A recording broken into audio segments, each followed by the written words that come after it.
Welcome to the Transformational Storyteller podcast.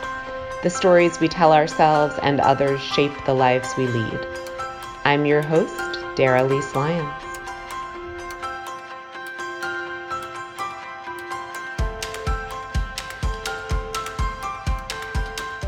Welcome to another episode of the Transformational Storyteller podcast, where we listen to people with amazing stories and stories that have the power to transform lives.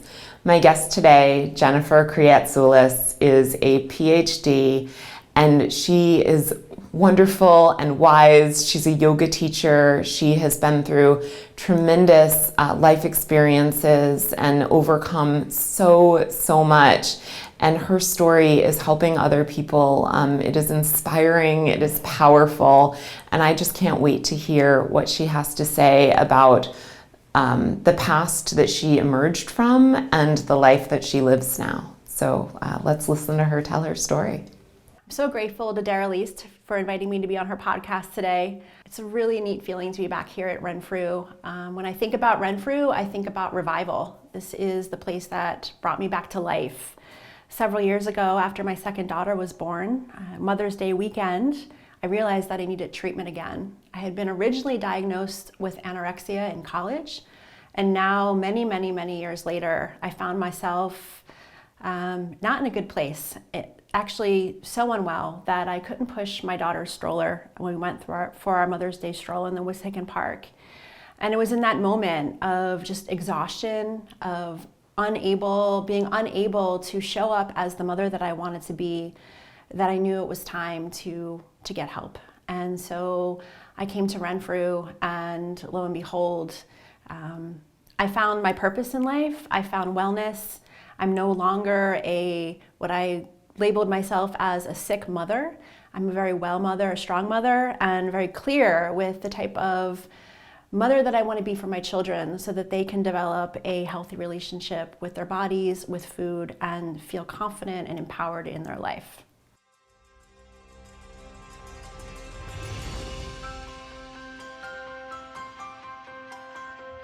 Thank you so much to the Renfrew Center for sponsoring this episode. I cannot say enough amazing things about the Renfrew Center and the impact that they've made on my life personally. So you heard Jennifer tell her story about coming to Renfrew and getting the skills and the resources to be the mother that she wants to be. For me, I had come into the doors of Renfrew just suicidally depressed and desperate, and having spent my life in and out of various treatment centers, and they gave me the skills to create not just a life, but the life that I am happy to lead today. And they taught me how to recover the parts of myself that I thought were long lost. So if you are struggling with an eating disorder, or someone in your life is struggling with issues with food or body weight, or or just self-destructive behaviors around eating or not eating, I cannot say enough wonderful things about Renfrew, and I hope that you will go on their website and find out more information and contact them. So the contact information for the Renfrew Center is www.renfrewcenter.com. That's RENFREW center.com, or 1-800-RENFREW. They've been a pioneer in the field of eating disorders, opening the nation's first ever eating disorder treatment facility in 1985, and now they have centers all over the nation, and 2 residential options, day treatment programs, intensive out-treatment programs, therapy, nutrition. So really, whatever level of struggle you are at, Renfrew might be helpful. Or if you know a woman who is challenged in this area, I highly encourage you to seek support for her, and to give her a life that she deserves to live.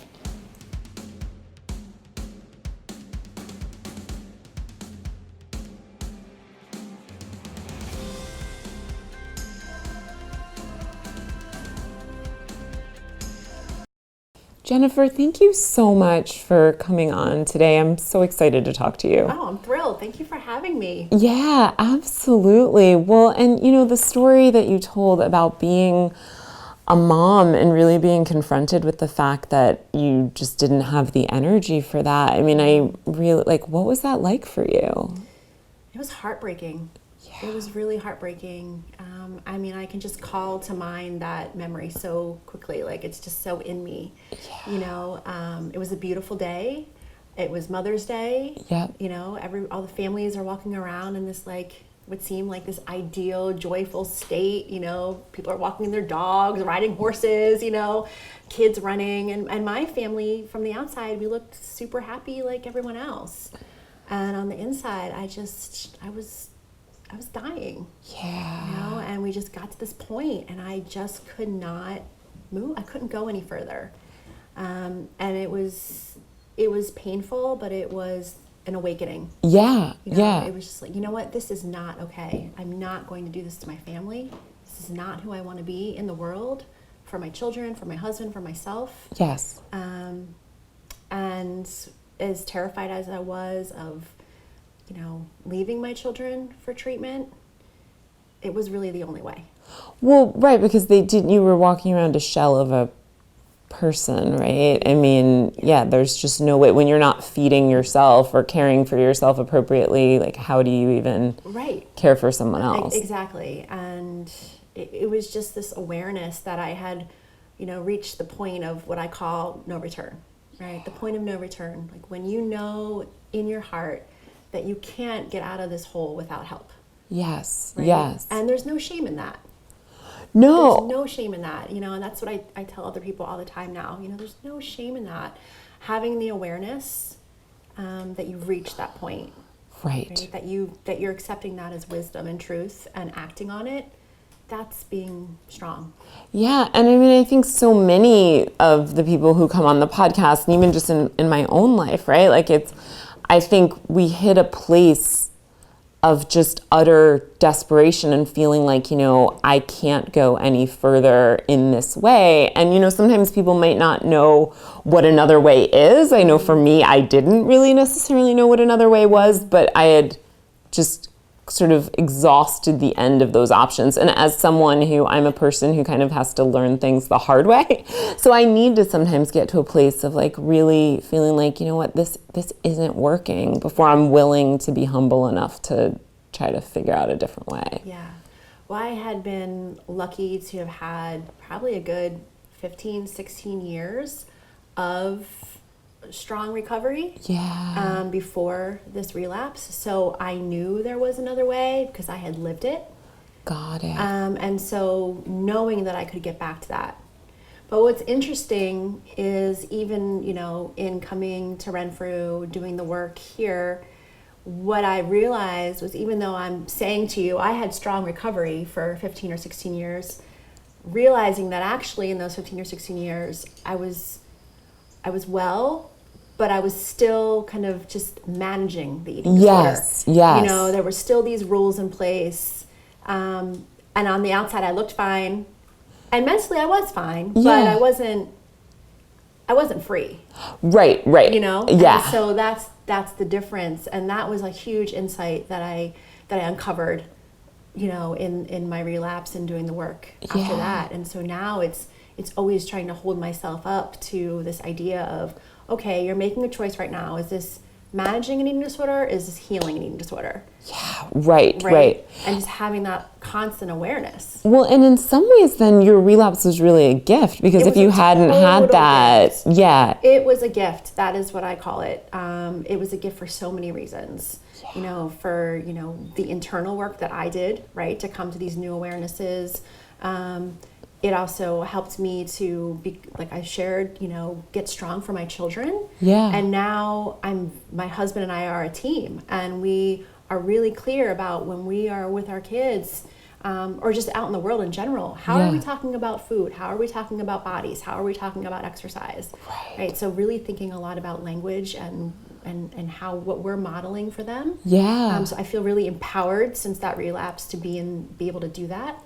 And it, you know, got me in touch with my purpose, which is to now help others on their healing path. Right, absolutely. And I want to talk a lot more. There were so many things that you said that I'm like, I want to ask her about this and I want to ask her about this.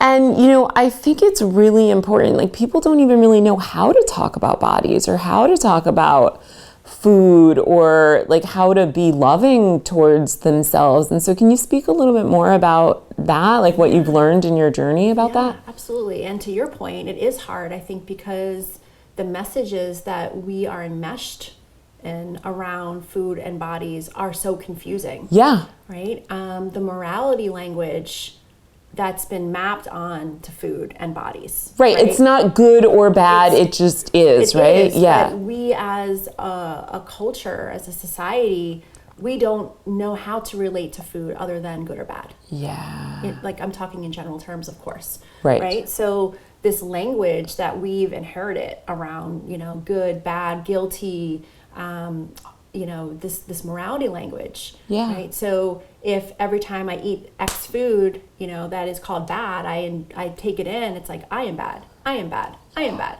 Yeah. Right. So our moral worth and what we eat has somehow gotten tangled up. Yeah. Right. And so in our home, right, we don't talk about food as good or bad. We don't put any moral language around food. Yeah. Right. All food is food is neutral. Yes. This is something yoga has taught me. Reality is neutral. Food is part of that.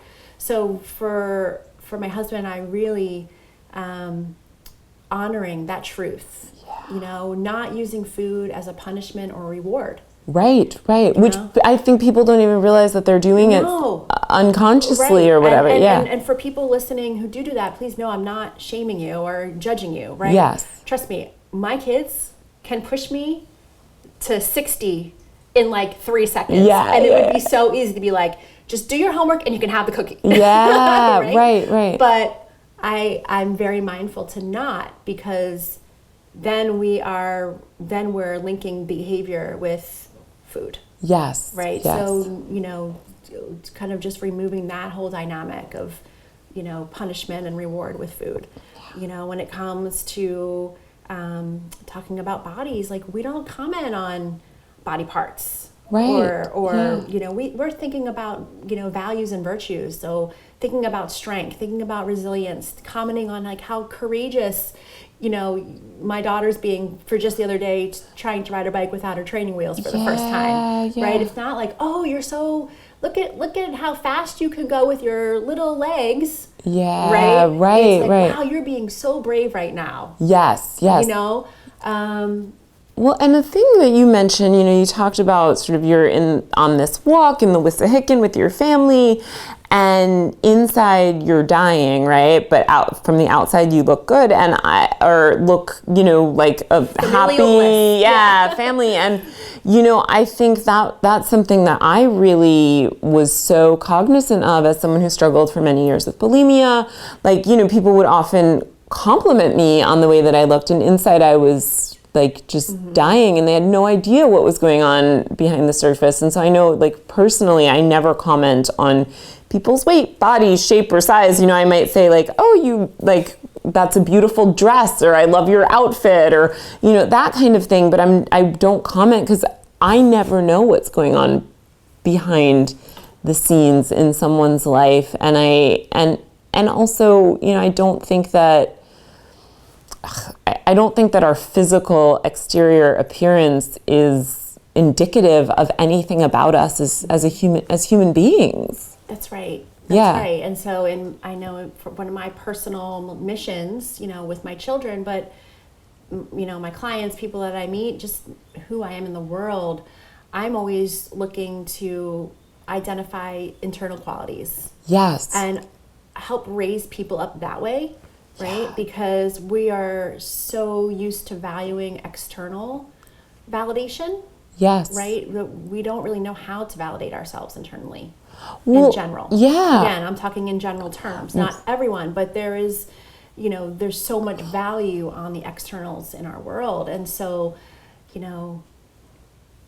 shifting that dialogue, shifting that language so that people start connecting with their insides.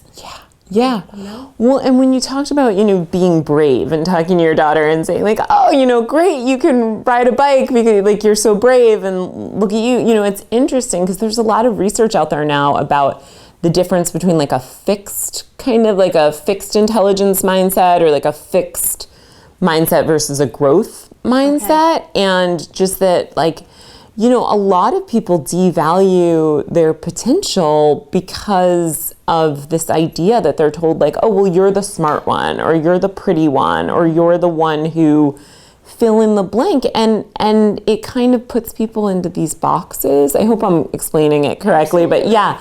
And that when you operate from more of a like value-based sort of mindset, that if someone isn't immediately like quote unquote good at math, right? It like, if you say to someone like, wow, you're working really hard to learn fractions, that allows them to believe that like, oh, I don't have to be bad at math, right? So like, it's not just about how we talk about bodies or food or our weight and shape. Like it's how we talk about all things, that if people come to life with a perspective of like possibility, right? Yes. And a perspective of, oh, I just, I'm not a good or bad person. I'm just someone who is exhibiting certain behaviors in this moment. Like it's life-changing. Absolutely. It's like, it's shifting the focus from outcome to like experience.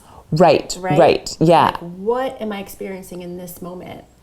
Yeah. And I think that's probably most of what you do as a yoga therapist, right? Mm-hmm. So can you talk a little bit more about what it is to be a yoga therapist and kind of who you work with? Yeah, absolutely. So I am, like you said, I'm a certified yoga therapist. Yeah. I have 3 years of training.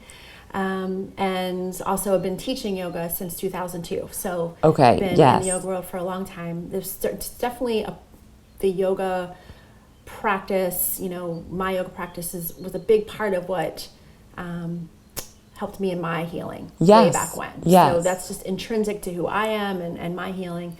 And so when I came out of Renfrew, I decided that I wanted to change kind of my path. Yeah. Because I had, gone to graduate school, became a medical writer, and as wonderful and fun as that was, that work wasn't my passion. Right. It didn't nourish me. Yeah. And I'd always had this nagging voice inside that there was more for me to do, but I just never paid attention to it.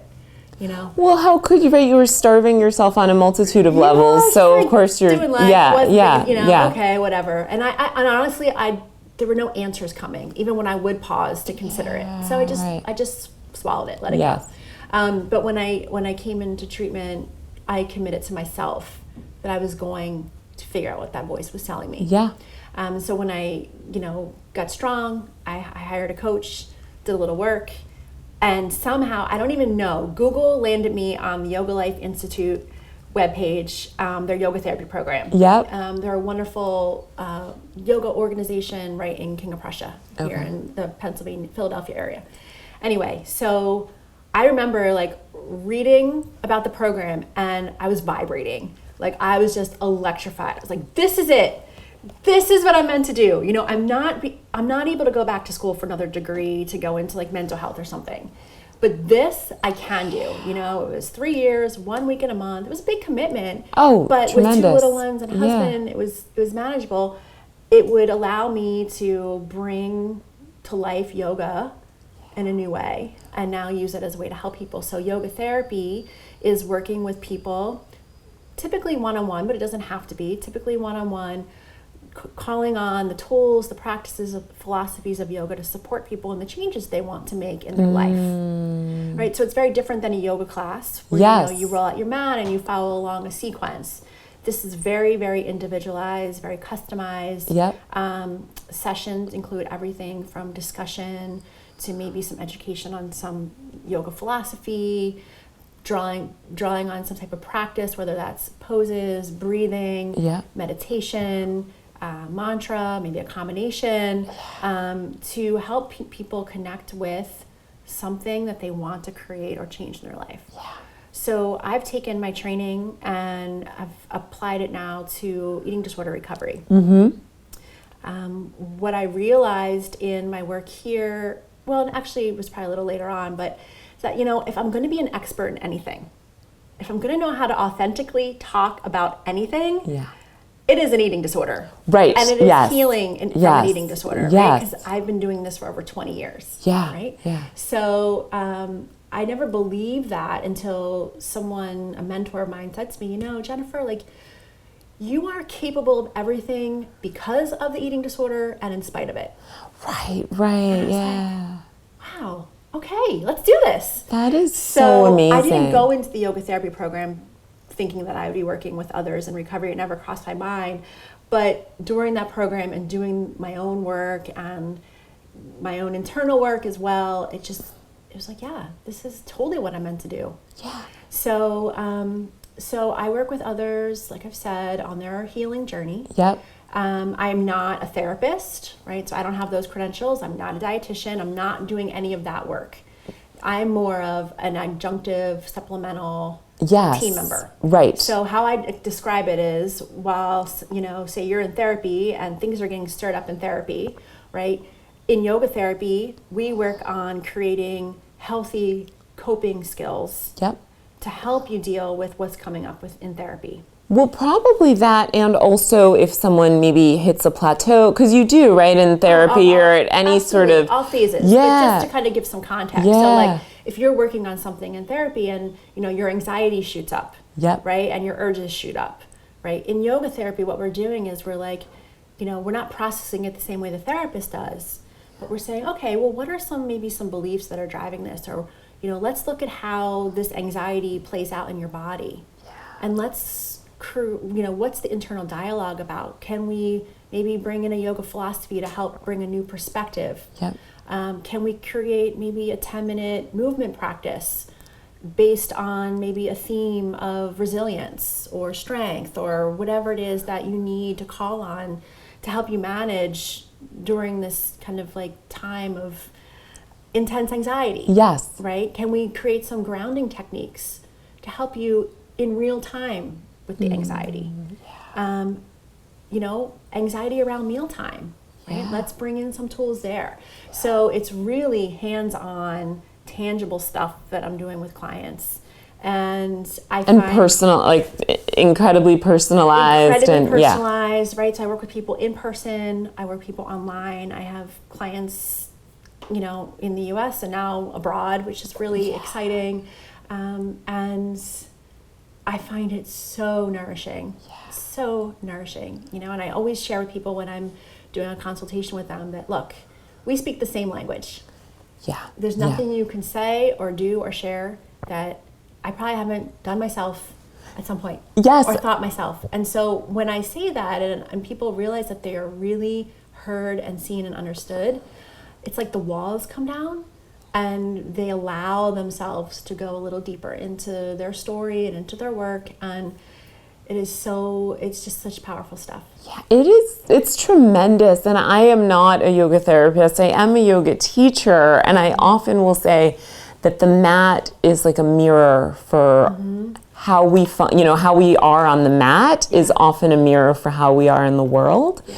And so, it's funny, like I'll be teaching a yoga class and someone comes to their mat with like an attitude of striving, right? And like that you can see they're like at their edge every moment, and someone else kind of comes to their mat with an attitude of like, I'm just going to do my own thing. I don't really need to follow the teacher's suggestions or whatnot. And I feel like because the work you do is so highly individualized, it's not just a mirror. They're not just looking at them, at what is, but you're also equipping people with the tools and the resources to create different possibilities for their lives. That's right. That's like beautifully said. Absolutely. Yeah. Just taking, what they're working on, looking at it from a couple different angles, including their bodies, right? Like I really believe we must include our bodies in the process of healing our minds. Yes. Right? And that doesn't mean we have to learn how to stand on our heads.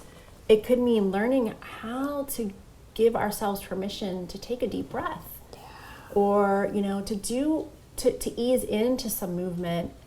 And for a lot of people that I work with, movement equals exercise equals burning calories equals eating disorder. Yes. Right? So untangling that and expanding what movement means, right? Yeah. So finding new ways to define these terms and relate to them so that they can create, a healthier relationship. Yes. Right, with, for example, movement. So the movement work that we do, getting people back in their bodies, being able to do that in a one-on-one environment that's really supportive, that they can say, hey, this is too much, this is freaking me out, this is scary, or hey, oh my goodness, I couldn't do this 2 weeks ago, I'm okay right now, I can do this. Right, yeah. And so that there's this constant interaction and support for this process that is so fragile. Yes. It's a big deal to come back to one's body after they've severed that relationship or have committed, so much time to trying to escape their body. Yeah. Right? Yeah. And I don't think that's just relegated to the eating disorder population. Like, I feel like we are conditioned in this society to have a mind-body disconnect. That's right. And I actually, a big part of my own eating disorder recovery, because I used to run, I was a competitive athlete and all that stuff. And finally one day, when I was sort of well into recovery, I realized oh, I don't actually like running. Like, I actually don't like it, Right. And so I gave it up and I was like, this is cool. How do I want to move my body? Do I want to dance? Do I want to, whatever, do yoga? Do I want to lay on the couch and, watch TV? And just being able to really get people in their bodies to even decode, what does my body want? Because I don't think we're taught to really know that. That's right. And a big piece of my work that I'm doing in the yoga community is thinking about, in our general classes, thinking about the language that we're using in our general classes. Because a lot of the language that we're taught as yoga teachers is passed down. And it needs to be for learning reasons. However, a lot of that language can be really triggering for people who are uncomfortable in their bodies. Yeah. You don't have to have an eating disorder. Right. And it can be really triggering and disruptive to a recovery process. Yeah. A lot of the environments, different offerings that are available now, and this is not criticizing those offerings, right? But from my perspective and for the people that I work with, finding those settings and teachers that are a little more sensitive and more connected to the trueness of yoga, right? Yeah. Because we need, I think, as a community, to give people permission to go back to what you were saying, to have their own experience with their bodies. Yeah. So what I'm getting at is things like we can work on maybe prescribing less where people should be feeling poses in their bodies. Right. Because not everybody is feeling the same thing, right? And so if I'm someone who has a relationship with my body that is really filled with turmoil, right? And I show up for class and I'm told I should feel this pose here and I don't. It's like, shit, my body's wrong again. Yeah. My body's wrong again, right? So as a yoga community, I'm getting out there and giving trainings on language and different things related to body image. And so just having an awareness that we can create movement experiences without prescribing what people need to feel so that they can develop their own relationship with their bodies. Well, and I mean, a lot of people have been through some level of trauma, right? Whether it's sexual trauma, emotional trauma, whatnot. And I really believe that those feelings can get stored on a body level. And so sometimes, people... I've had many clients who go into a pose where, for one person it might feel phenomenal and for another person it brings up a lot of old memories. And so I'm a huge proponent of yoga. I'm not knocking yoga, but I do think that it's really useful for people to be able to come to their mats with this sense of what is going on for me? What is right for me? And I think in recovery it's the same thing when you're recovering from an eating disorder or drug and alcohol or any sort of self-abusive behavior. Can I come back into my body in a way where I'm in tune with what's right for me? And, if someone has years of either self-abuse or being abused by others, that can take a lot of skills that they might not quite have acquired yet. That's right. Yeah. That's yeah. right. It's a really, healing is delicate. It is. For all of us, we're human. Yeah. Healing is delicate. And so, as a yoga therapist, it's really such an honor to hold space for others in that process of healing. Yeah. And do you find that it's deepened your own healing with yourself as you've given it away? Yeah, absolutely. Okay. Absolutely. And what about, so I want to talk about your book, but I just had the thought and I'm like, let me ask it before I forget it. So you're a mother and you have 2 daughters. Yes. So how do you feel like your relationship with yoga and recovery has influenced how you parent? Mm-hmm. Yeah. Thank you for asking that. I really appreciate that question. We use the word kindness in our house a lot. So trying to instill that value in our interactions with each other. Yes. Yes, I want my daughters and myself and my husband, we all want to express ourselves, and I want to empower them to express themselves. And sometimes, as humans, we don't express ourselves in kind ways. Yeah. Right? So I work really hard. I'm not always successful, but I work really hard to take those moments when we're not interacting in kind ways to say, hey, I want you to express yourself. Can you say that in a kinder way? Yeah. Right? So that value gets instilled. Well, I love that you said that, and the way that you focused on it, you're not always a perfect person. And, and I think, so yoga, right? It's, we talk a lot about having a yoga practice. Mm-hmm. And I think so much of any sort of life skill or whatever is about the practice. Can we implement things into our daily lives? And there are times when we just can't, or times when it feels more challenging than others. And so the ability to practice kindness as a lived value feels really important to me. I loved how you said that. Yes. And we also, think about taking a deep breath once in a while. Yeah. They have done a little bit of yoga at school and at home, and so they often will just pop into a pose or Mommy, look at this. We make it fun. Yes, right? yes. I don't do it religiously with them or anything at this point. Yeah. I mean, honestly, I need it. Right. Yeah. But I would say the kindness piece is the piece where we're focused right now. They're going to be turning 6 and 8 this summer. Yeah. And joy, right? Joy, go out and have fun, be kids, ride your bikes, play with other kids. I love how free my daughters are to just move. My daughters will get up and just start dancing. They'll start making silly shapes. They'll start running. They're not self-conscious yet. Right. Well, and that's the thing, I think we're born with these innate capacities to freedom. And we know what we want to eat and when we want to eat. A kid might eat 17 times in one day and then not be, and then not be hungry the next day or whatever. I just think there's this freedom to move, to be, to eat, to laugh, it's beautiful to witness. And then we unlearn it, right? And then have to spend the rest of our lives hopefully getting back to that place that was naturally there in childhood. They've taught me so much about hunger, actually. Yes. Hunger is not a crisis. Right. Hunger will come back. Yeah. There is no schedule. Yes. Right? Yes, and so when I came out of treatment and, I was trying to integrate back into life, I was actually really studying them to help me, and that's when I realized, I'm okay, this is not a crisis to be hungry. Actually, we can smile and laugh about it. It's kind of fun, right. Or, it will come back and it, eat. Yeah, absolutely. And so studying them and watching them enjoy food and take such pleasure and joy in the process of it all, they've been great teachers for me. Yeah.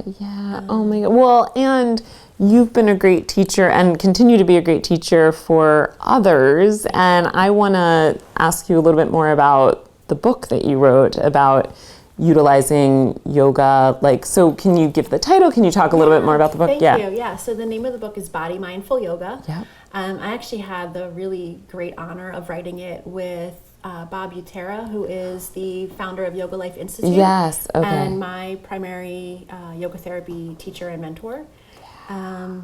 So the book is an exploration of the relationship between language and body image, and how the way we use words, receive words, internalize words, how that all translates into how we're feeling about ourselves. Right? Yeah. How we're holding ourselves, how we're dressing ourselves, how we're perceiving ourselves, how we're perceiving other people's bodies. Yes, yes. Right? And so the first half of the book is in yoga what we call self-study, so self-reflection. Yep. Right? And we guide readers to explore what their current relationship with their body is, what have been some factors that have influenced that in their life. Yes. We dive into 4 facets of society. We look at food, fitness, social media, and fashion. Okay. And we look at some of the kind of discourses that run through those. So for example, the food chapter is about the morality language. Yep. Fitness is thinking about the combat language that's used around working out. Yeah, right. Social media. And even just working, right? Like why does it have to be working out? Why can't it just be like, right. I don't know, like going for a walk or dancing around the house or whatever. You gotta blast this and bust that and tame this and so all the combat language. In social media, we look at how that taps into our very primal instinct for belonging, which is a beautiful thing. Yes. And helping people become aware of, well, when does that belonging cross over into dependence on external validation? Right. And then in the fashion chapter, we look at the language around status. Yeah. So we talk about these different discourses. We set up, then we look at some popular slogans and phrases in these areas of our society. Yep. And we say, so if this phrase is pushing your buttons, answer these questions and figure out what's this really about for you, right? And then how can we create some more empowering or affirming language?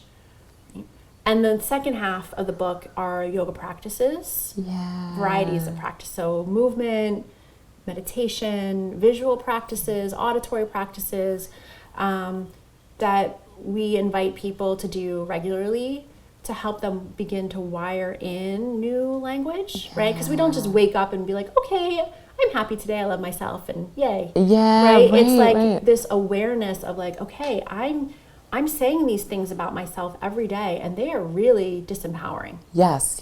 So now I have this awareness, right? So let me take what I've learned about this awareness. Let me find some language that feels authentic. Yes. Doesn't have to be super inflated with self-love, but just a little kinder. And let me start wiring it in with some practices, right? Because we need our bodies to help our brains wire in. Yeah, and that synchronicity of I love that you bring language into it and movement and right. And then the last chapter is how can we then go out in the world and model this, right? So if I have a habit of talking negatively about my body in front of my family, right? Maybe that's a pattern that's taken place over my lifetime, right? Yes. If I now have an awareness that when I'm with certain people or when I'm looking at social media or when I'm in the grocery store, that I start saying certain things about myself. Now I have this awareness, now my work is to begin eliminating it. Eliminate that language because it is a drain on the system. Yes. It just creates that body image despair, right? Right. So now I have this awareness. What can I replace it with? And body image despair is not limited to people with eating disorders. It's not limited to women. It's I think it's culturally pervasive right now. And So I passionately believe that improving the way we feel about our bodies, it's an inside job, and our language is directly connected to that. It's what we're saying to ourselves. It's what we're saying to others. Yes. It's how we are communicating about ourselves or communicating about other people's bodies. And so I feel like it's a place of empowerment in our lives where we we do have some power to make a shift. And I'm not saying, I mean, it's hard work. It takes practice. Yep. It takes consistency and awareness. But if you're someone that's been struggling with body image and you want to make a change, well, here is one way that you can do it. That is completely accessible. Well, and the word yoga, right, if we break it, means union and discipline, right? I mean, I think it means various things, however you translate it, but like essentially one of the more mainstream definitions is that yoga means union and discipline. And so I really love how you tied it into kind of language and self-messaging, and like, can we orient ourselves, can we unify ourselves with a more authentic, more kind way of being in the world? And then can we discipline ourselves to practice that, because over time that becomes our new normal. That's right. And I always go back to my children, right?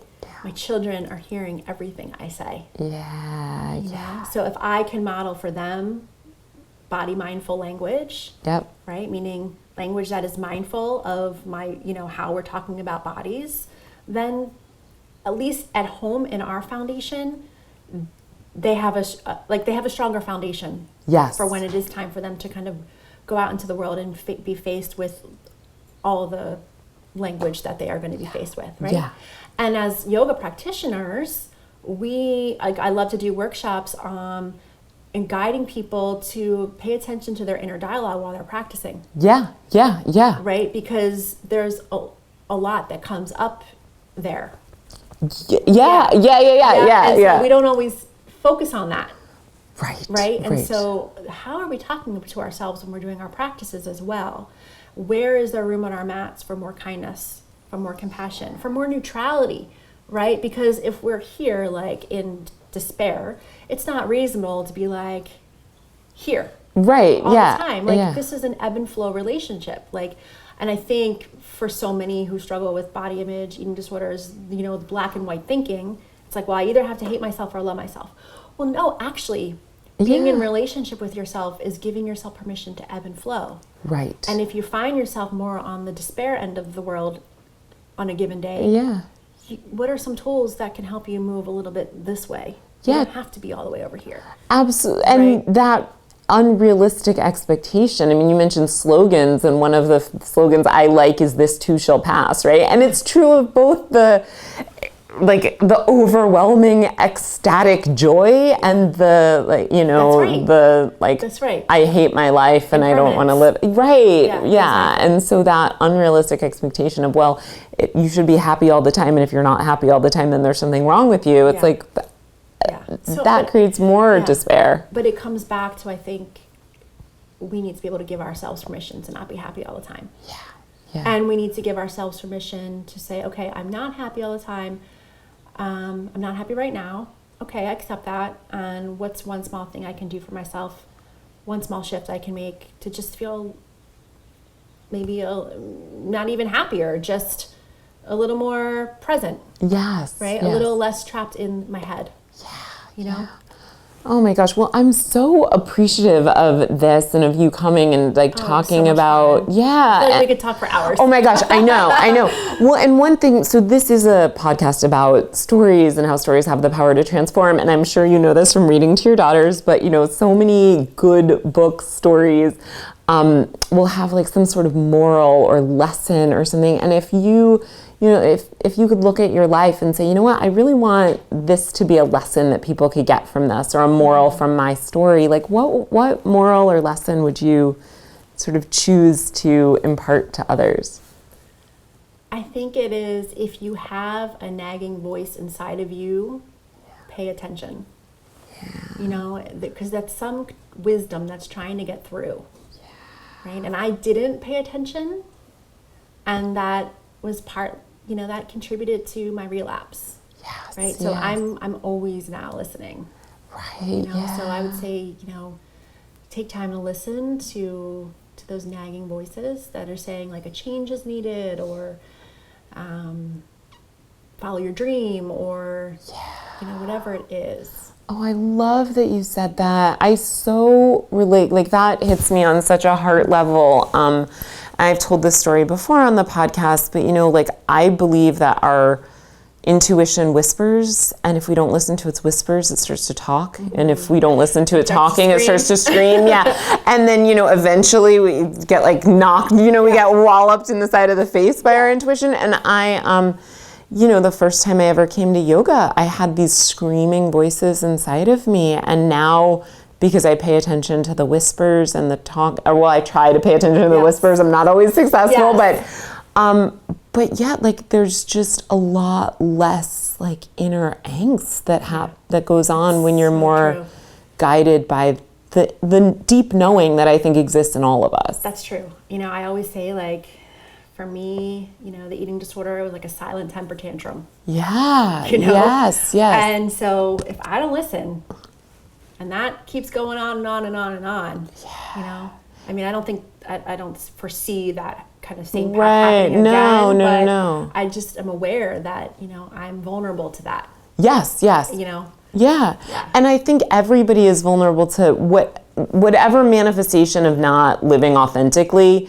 Like, some people might be prone to picking up alcohol or acting out sexually or just, or being prone to chronic depression or, whatever. I think that not living a life that is in tune with our authentic voice, like it's going to set people up for some level of misery, whatever form that takes. Yeah. And so I also want to tell people, because I think you're so inspiring, and there are probably people who are listening who are like, how do I learn more about the book? Or, I've got someone in my life who I think could really benefit from yoga-based therapy. Like, so how do people get in touch with you? Where do they buy the book? Like, just, and we will put a link to buy the book in the show notes so that people can get access to that. We'll put a link to your website in the show notes, etc. But give people the info. So my website is yoga4eatingdisorders.com. It's the number 4, so www.yoga4eatingdisorders.com. My email is jennifer@yoga4eatingdisorders.com. I'm on social media. You can buy the book on Amazon. And I would absolutely love to hear from you. Thank you so much, Jennifer. I really, really appreciate you being here. And I feel like it's such an inspiration for me. And I'm like, definitely, it really also makes me want to reflect on because I think I have come a long way in my healing journey, but I think there's always deeper levels of self-kindness and compassion that are available. Absolutely. And looking at our messaging and stuff. So I can't wait to dig into your book and really just figure out where I might not be in total alignment with my values. And I hope that my viewers and listeners will do the same, because it's really just your practice is beautiful. And I feel like you exude your message. And so thank you so much. Thank you. Thank you. Yeah.